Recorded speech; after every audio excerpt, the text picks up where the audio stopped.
Hello, and thank you to Ellen Fitzsimmons for being here at our monthly student and early career group to do a lunch and learn on foundation grant writing.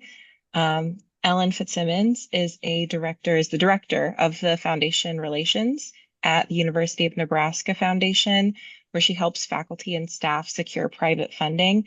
She also co-leads the NU2 Foundations workshop series, which guides partners and trains staff and students on how to engage and secure funders.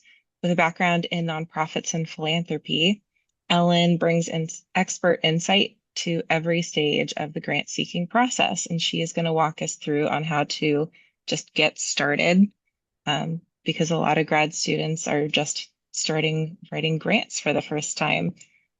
I used a lot of her materials when I was working on some grant writing for my own projects, and so I'm really excited to share her expertise with the group. And so, without further ado, we'll let Ellen take over.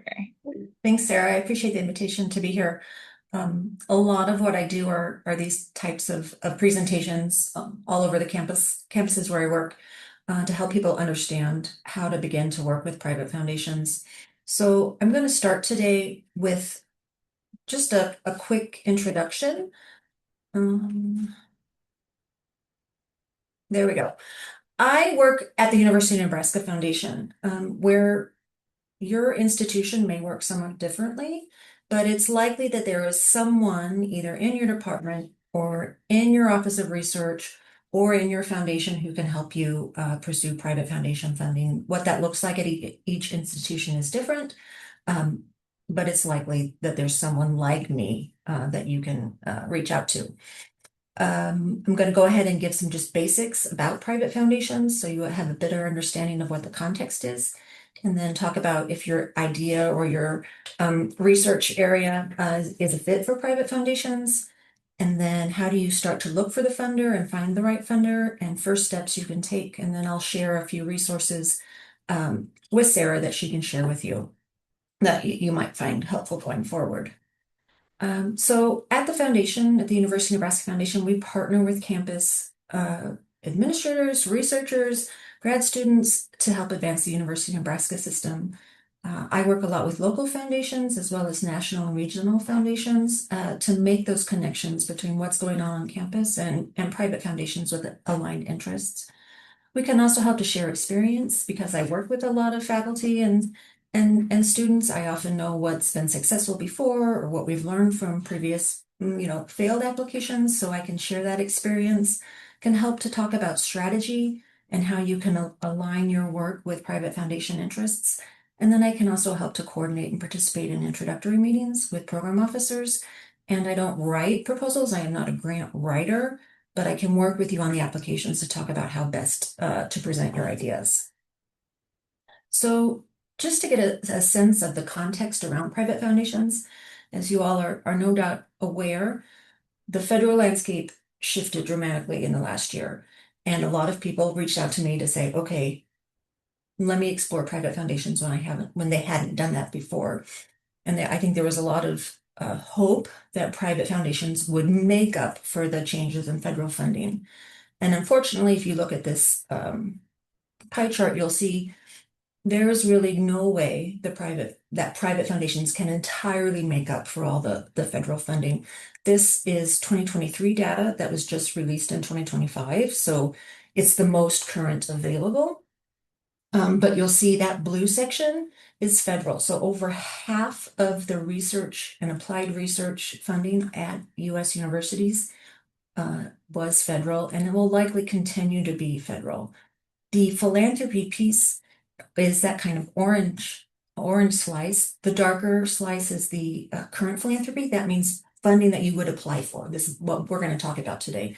And then legacy philanthropy is endowed gifts that philanthropy gave years ago. But I share this with you because this pie chart has no doubt changed, but I just wanted to show you the context so you understand that while there is certainly private foundation funding, it will not be able to make up for an entire lack of federal funding. So when you start with foundations, Most often you're going to be working with independent foundations. These are the foundations that you probably know the names of. They started with an individual or a family, and now they are run by they're run by professional staff. So these are names that you'll probably see, whether it's science or humanities. There are also operating foundations like the Parkinson's Foundation, the Heart Association, also increasingly what we call donor collaboratives that are working together on a specific issue like climate, like early childhood education, and they provide funding as well as offer some of their own programming.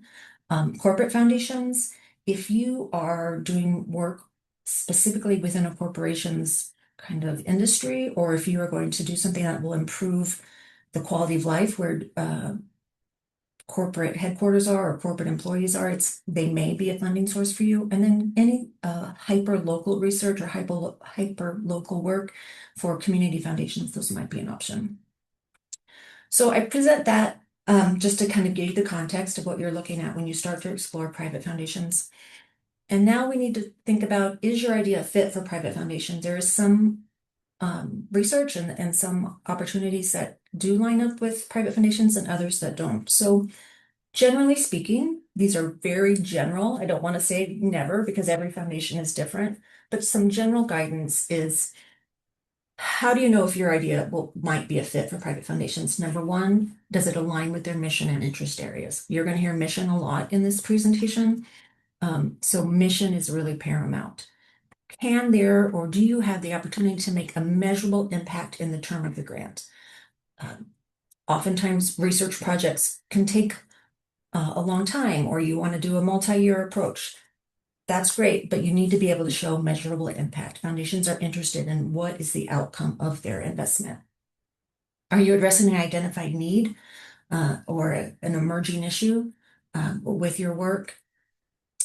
Is this a one-time investment that if the funder funds you for a year or funds you for 3 years and then doesn't fund you going forward, that nothing's going to be lost? Suddenly, is this going to be make a meaningful advancement in the field that will last when the funding is complete? And then is your project a proof of concept or a pilot that this initial funding can help with that will advance your work far enough to then apply for larger federal grants? So those are some opportunities that are best aligned with private foundations. Those projects that are less likely to receive funding, very highly specialized projects that are not exactly within the foundation's mission and interest areas, any research or academic efforts that do not have immediate community or practical application, projects that are part of the core university operations, particularly now with lots of budget cuts. That's disappointing to folks, but foundations generally don't support that. And then endowments and scholarships. Foundations certainly give scholarships or give endowments, but that's not generally something that you would apply for. That's more of a relationship that comes directly from the foundation. So other considerations when you're looking at private foundations, if you're looking, you need to think about your work differently if you're looking at national foundations or state and local foundations. Now, I usually present this specific to Nebraska where I am, but the same idea will apply to wherever you are. So when you're looking at national foundations, some of those independent foundations that I showed on the earlier slide, Gates, Mellon, Heising, Simons, their number one interest is advancing the mission, advancing the field. They may have broad interest in supporting higher education or university students. They will be looking for prototypes or scalable models. What is it that you are going to do in your project that could be replicated elsewhere in other communities or at other institutions?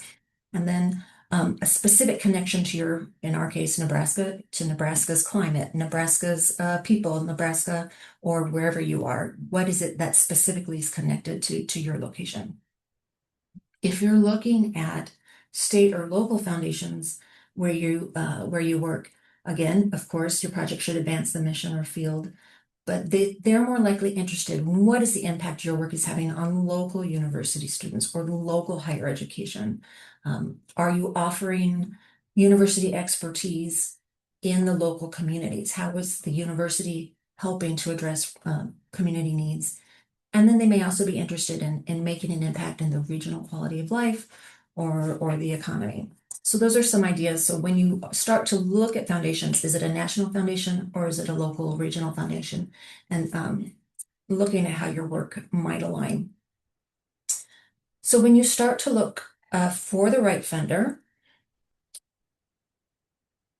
many institutions have one of these search engines: Foundation Directory, Pivot, Instrumental. There are lots of different ones. That is very much a starting point. If you have those available to you, you should use them. But keep in mind that they're going to give you a list of maybe 20, maybe more foundations, but it's likely that you'll still have to do that secondary research because you need to dig deeper beyond that. That's a starting point. Same with AI. You can certainly use whatever AI program that you'd like to use and enter in your specific area. But again, you're going to have to validate. Same with any type of Google search. And then more targeted are looking at foundation websites.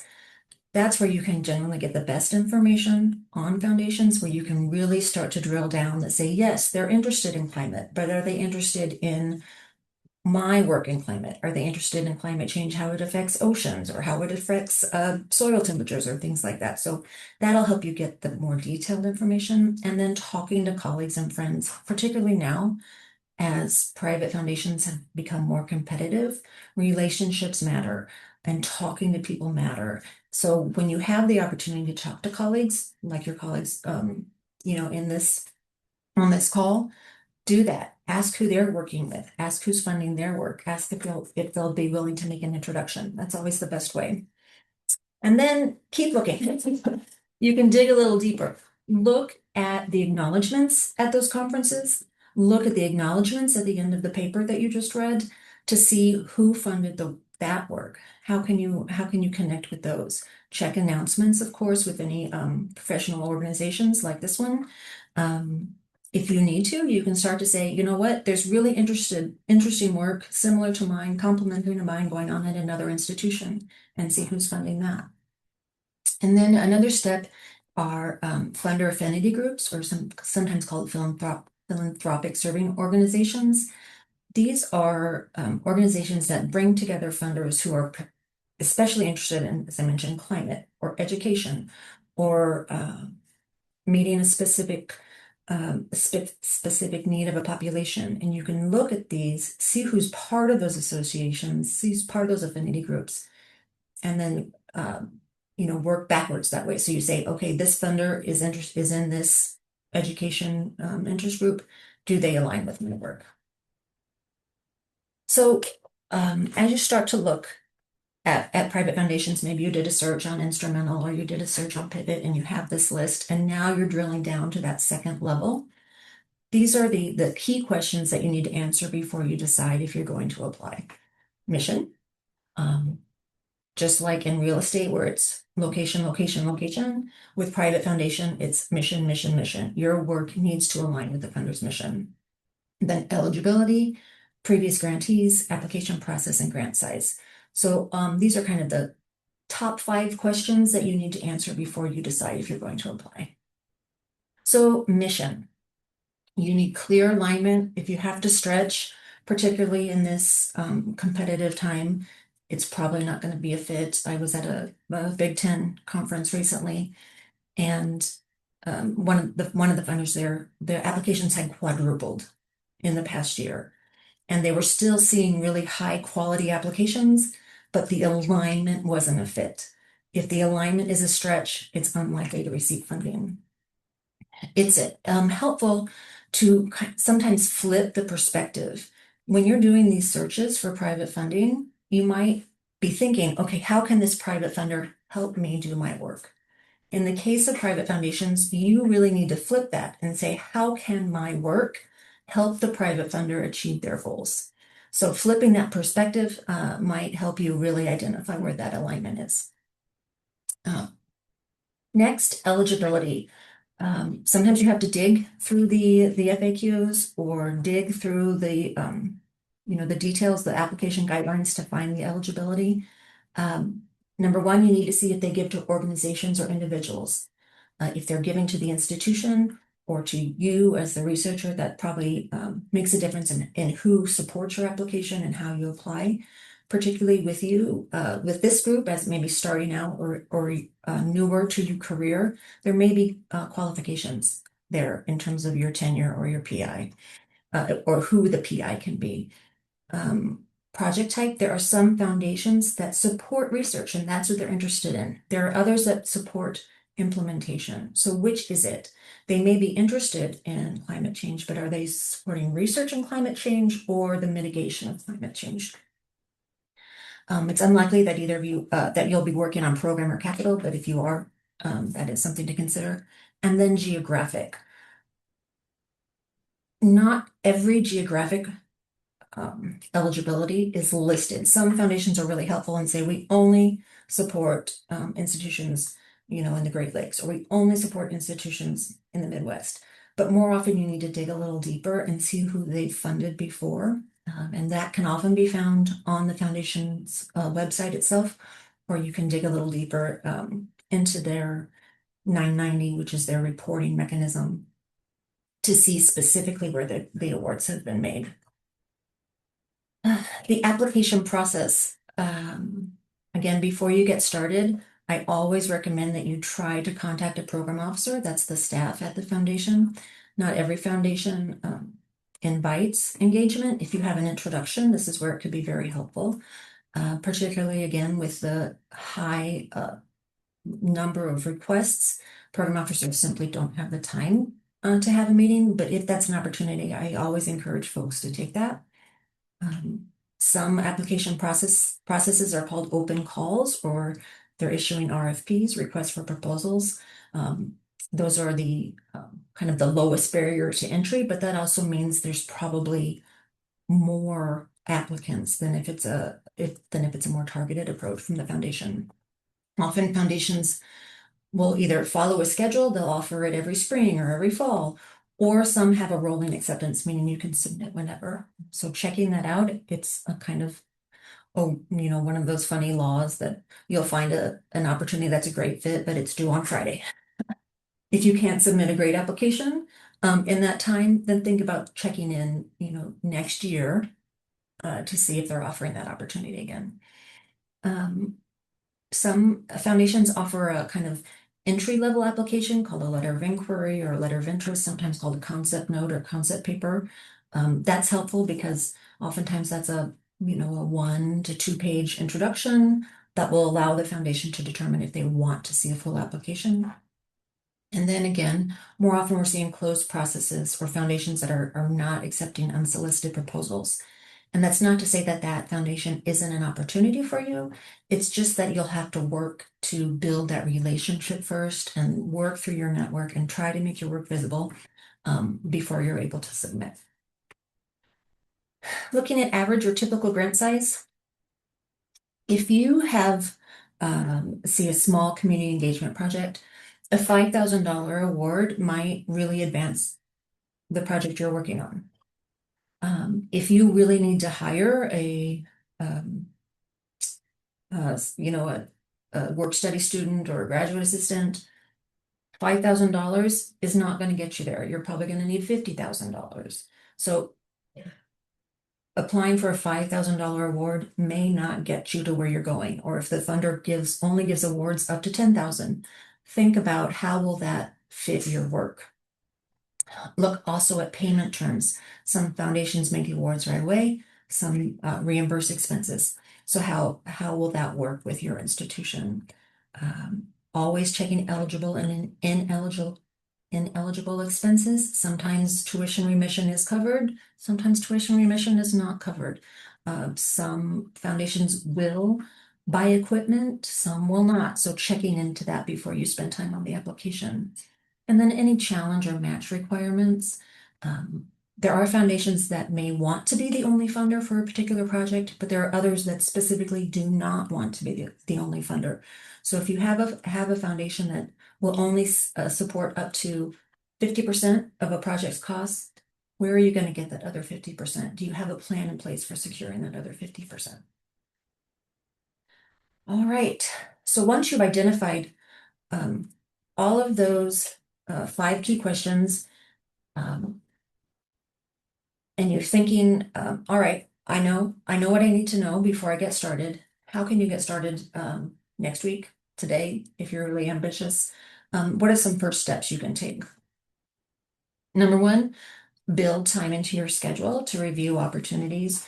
All those newsletters that you subscribe to really are important. Take the time to read them, see where those announcements are.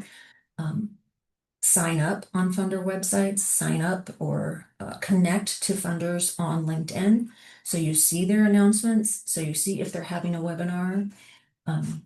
I receive a lot of newsletters and scan lot of newsletters. I also sign up for a lot of webinars because oftentimes program officers are on those webinars and they may offer contact information on those webinars, or you'll get more information about what the foundation is looking for.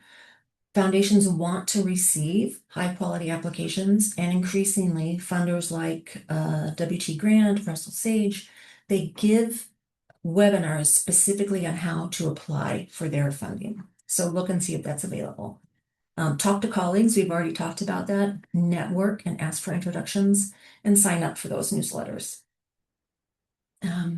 Also, particularly for the unsolicited or for foundations that do not accept unsolicited application requests, you need to make your work visible. Keep your faculty profile up to date, or if some faculty members have their own website, or graduate students may have their own website, keep that current and use AI to see if someone else using AI can find your information. Social media, it's really quality over quantity. Submit regular updates on what your work is or the accomplishments you're having. Focus on, again, that impact. What impact are you having? What impact will your work potentially have? Why is this work so important? Share that message broadly. And then work on your elevator pitch. You never know when you'll be at an event or you'll encounter someone in an elevator who wants to know about your work. So be ready to give a high level, 2-minute introduction to your work. You're looking at general public communication level, not only experts. So you want to take it down to how you talk to your neighbor or your aunt or someone you've just met, but convey really why you're interested in the work, the passion for your work, and also your capability, because that's what foundations are looking for, both passion and capability. Some resources that I will share with Sarah to share with you. If you are at a very, I'm going to say, concept level in your work and you kind of have an idea, but you don't know what approach you're going to take, I encourage you to look at this project planning worksheet. This will help you to start to organize your ideas to answer the questions that private foundations may be interested in understanding. So that's, again, if you're more at the beginning stages of your work. And then an application tip sheet, again, very high level recommendations for when you're starting to approach a foundation. What do you need to look for? How do you begin to shape your application? And then finally, when you've completed your application, usually it's online, what are all the kind of double checking you need to do to make sure that you've met all the requirements, that you've done, you're submitting the highest quality application that you can. These are all R processes, R guiding being the University of Nebraska. But there's enough there that's, I think, relevant to folks at different institutions. So those are some of the resources that will be available. And that takes me to questions. Thanks, Ellen, Yeah. for doing this. Do you guys have any I, questions? yes, I had a few. Kat, do you have any? I do, but yeah, you can start it off. Okay. Okay. Um, the kind of the first one, yeah, Rihanna, if you would record the Q&A, I think that'd be fine. Um, or keep recording rather. Um, I wanted to talk a little bit more about the closed process and solicitation proposals because when I was looking for foundations there were several that I'm like, yes, my mission aligns with their mission. Um, and I know you throughout the presentation listed a few tips and tricks to, find those people, but um, in like a single concentrated session, like what can I do to make those connections when it's solicitation only? How can I start that relationship and get invited to apply? Especially if I'm like, yes, I guarantee you would like our stuff, but I can't figure out how to get in front of you. Yeah. I mean, that is very frustrating. That is, I hear this question all the time. And particularly when you're new and starting out in your work, talking to mentors, talking to your faculty advisors or your dissertation committee, any of those things, to see who they might be willing to make introductions to. Maybe they have an existing funding relationship, and really approach those types of inquiries about, I'm wanting to learn more about what your mission is as a funder. Remember, we need to flip that perspective. So, looking at that as an information gathering opportunity, a network building opportunity, certainly, once you have that contact information, hopefully, as your work develops or as your ideas, you have a clearer formulation of your work, then you can come back to them. But taking advantage of any opportunity, any introduction that you have, even if they say we're not a fit, this is not aligned, you at least know that, and you've kind of gotten practice talking to funders. So that's number one. Certainly talk to your advisors, talk to your faculty mentors, talk to your colleagues, look at your colleagues in both at your institution and at other institutions. Use every opportunity you have in conferences. Funders often attend subject matter conferences, right? Because it's their job to be up to date on the work that's in your particular field of discipline. So if you're at those conferences, pay attention to who sponsors them, pay attention to who's attending the sessions, and as much as and I'm the same way, as much as going up and introducing yourself to someone is not necessarily second nature to all of us, right? You do need to go ahead and do that to build those networks. It is the program officer's job to know what's going on in their field. So even again, even if it's not a specific fit, they need to know that there's related work going on. Where is the quality work going on? When it comes to social media, I was surprised when I started at the University of Nebraska Foundation, how much information is actually available on LinkedIn. Many foundations, of course, present their work on LinkedIn.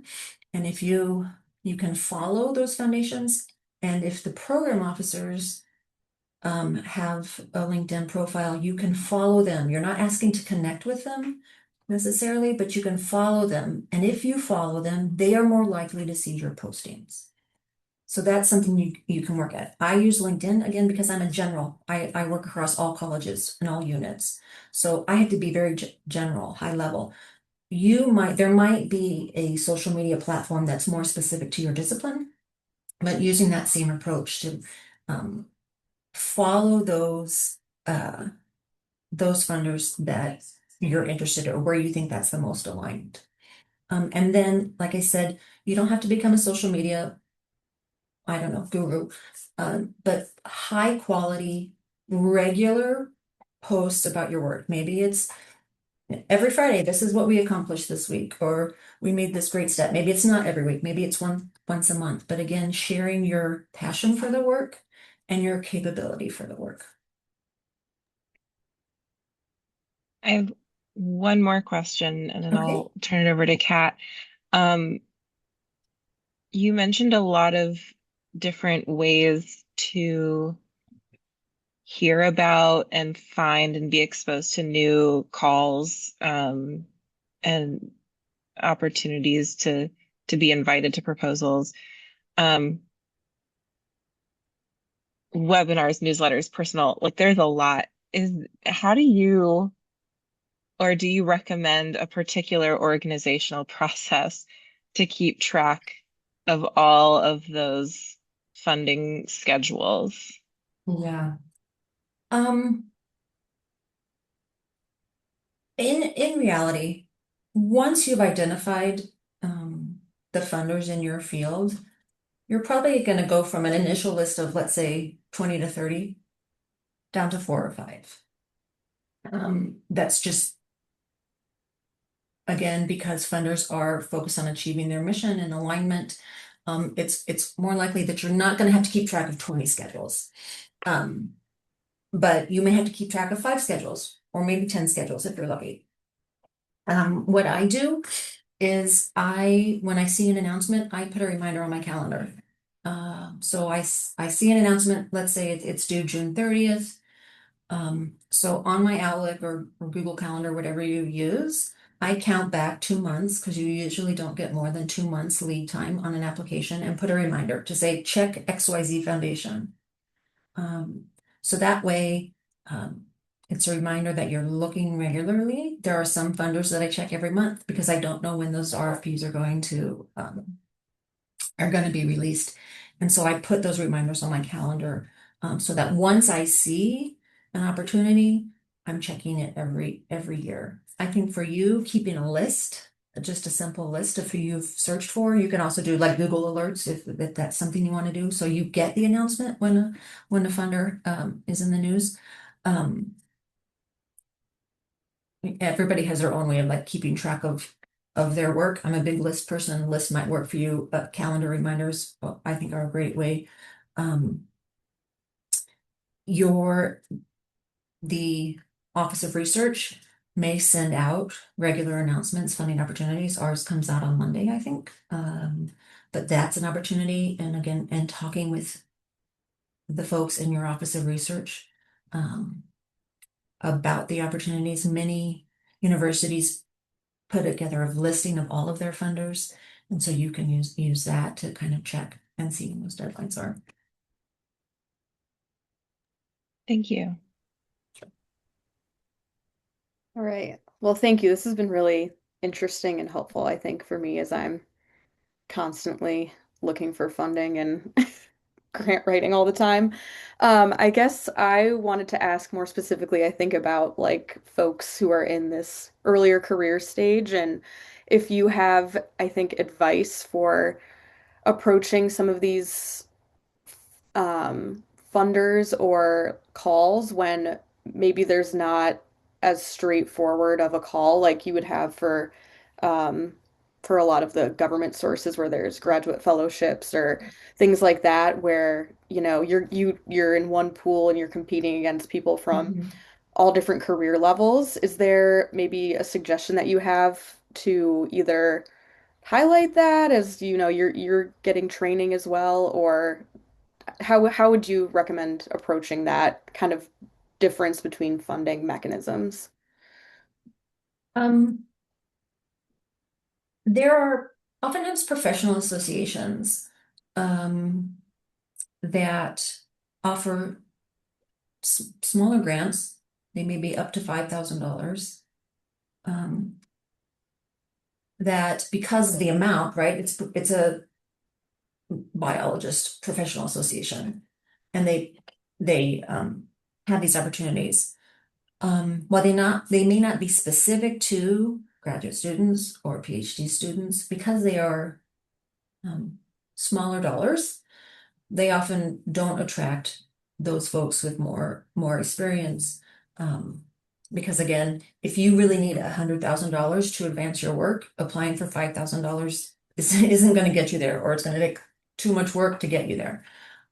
So if your work could benefit from those $5,000, $2,000, $2,500, looking at those professional associations, and you all probably know what are the associations that are more relevant to your work, since I'm not a scientist, but there are many of those that I often see but don't pursue, again because of the small amounts that hopefully would advance your work. There are often internal opportunities at universities. I don't, back on the slide, that pie chart slide, one of those triangles was for, university funded research. So what are your internal opportunities there? Um, there used to be Philanthropy News Digest used to send out funding opportunities. It went behind a paywall, so that's not an opportunity anymore. But you can check Grant Station. They have a public resource that comes out once a month. I think it's called Grant Station Insider. It's not as comprehensive, but you can see what are some, again, public opportunities. They're not necessarily focused on academic work, so it may or may not be relevant for research. Some of it certainly is, but it might be more for that type of programming for advancing STEM education in high schools or bringing science to community organizations. So that's another resource. And I know I sound like a broken record, but just asking, talking to folks, using your network is a good way to start. Yeah, that's great. Yeah, and then I guess I also wanted to follow up on sort of the how you approach getting feedback. So you've made your connections with funders and you've submitted an application and say you don't get it funded, but you're interested in applying again. Like how do you maybe approach like trying to get more feedback from the program officers where you're maybe Mhm. not getting a full panel summary review? And I think just in trying to justify, applying for different things, I always think like, oh, well, if I apply to NSF, hopefully at the very least I'll get some feedback on this project. Sure. Um, just any insight on how to maybe Yeah. look behind the curtain on that? Yeah. Again, that often has to do with the culture of the foundation. Some foundations, the Spencer Foundation, for example, they are very well known for the feedback that they provide. They do a very thorough review and they provide a lot of feedback. Now, they're one of those foundations whose applications have gone up, exponentially in the last year. I haven't heard if that's impacting the feedback they're able to provide. Um, but more and more we're hearing foundations, it's not that they don't want to provide feedback, it's that they simply don't have the resources. Um, so some of that just has to do with the culture of the organization. Some foundations are very close, just like they don't accept open calls, they don't accept inquiries, they don't provide feedback, right? Whenever you have the chance to engage with a program officer, I encourage you to take it. If it's one of those like kind of introductory information gathering sessions, always ask, can I stay in touch with you? Could I follow up in 6 months? Keep that door open. If you get a no, thank you, we're not a fit at this time. As long as they don't say we are unable to provide any feedback on your application, and some will respect it if they say we can't do it. But if they don't, it can't hurt to ask. You may get a response, you may not. I mean, sometimes that's helpful where as a secondary, kind of more objective person, right? If I'm working with Sarah on an application and it was declined and we'd had contact with someone at the foundation, sometimes it's easier for me to ask, because I'm a step removed and I might get some feedback that way. I think always talk to your folks in your research office because they may have more information about both successful and unsuccessful applications. So if you submitted to a particular foundation and you were not successful, going to talk to folks like what's different about this one application that's successful versus my application that wasn't successful. And so unfortunately, there's not a formal report back process like there is for NSF or something like that. But some foundations are more open to feedback, and also I mentioned a few that are doing a lot more work on the front end to explain what they're looking for, to offer those webinars about how to approach their application process. So they're doing a lot more on the front end versus the back end.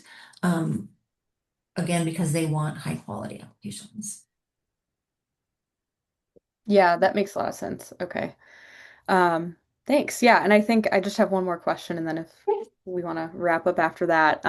This is a bit more general about foundations, but I know we're in a very dynamic time, but I'm just wondering if you've seen any shifts in solicitations broadening out. I know I heard that I think kind of last year where some foundations were kind of pivoting to sort of supplement funding and being a little bit more general with their calls and not,